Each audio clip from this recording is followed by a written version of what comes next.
ভারতের সবচেয়ে বড় এয়ারলাইন ইন্ডিগো এখন তীব্র সংকটের মুখে। নতুন পাইলট রেস্ট পলিসি কার্যকর হওয়ার পর থেকে হাজার হাজার ফ্লাইট বাতিল হয়েছে, যার ফলে দেশ জুড়ে বিমানবন্দরে বিশৃঙ্খলা তৈরি হয়েছে। গত সপ্তাহেই প্রায় 4,500-এরও বেশি ফ্লাইট বাতিল ও ডিলেট হয়েছে। যাত্রীদের ঘন্টার পর ঘন্টা অপেক্ষা করতে হয়েছে, অনেকের আন্তর্জাতিক কানেকশনও মিস হয়েছে। এদিকে পরিস্থিতি আরো জটিল হয়েছে যখন ডিজিসিএ ইন্ডিগোকে শোকজ নোটিশ দিয়েছে। কেন এত ব্যাপক ফ্লাইট ব্যাঘাত হলো তার ব্যাখ্যা জানার জন্য।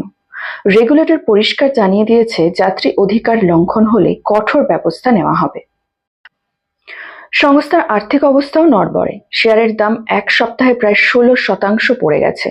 বাজার মূল্যে মুছে গেছে $1 বিলিয়ন।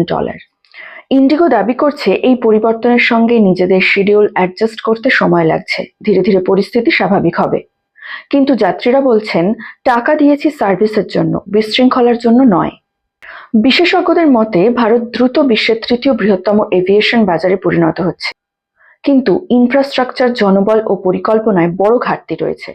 সরকার ও এভিয়েশন মন্ত্রক পরিস্থিতি মনিটর করছে।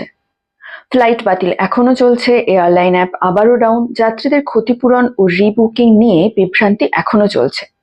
পরবর্তী 48 ঘন্টা ভারতের এভিয়েশন সেক্টরের জন্য টেস্টিং টাইম।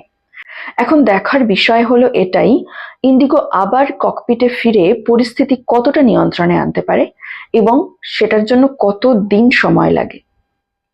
প্রতিবেদনটি যদি ভালো লেগে থাকে সাবস্ক্রাইব করুন রেড পোস্ট নিউজ, লাইক করুন, কমেন্ট করুন এবং শেয়ার করতে ভুলবেন না। ধন্যবাদ।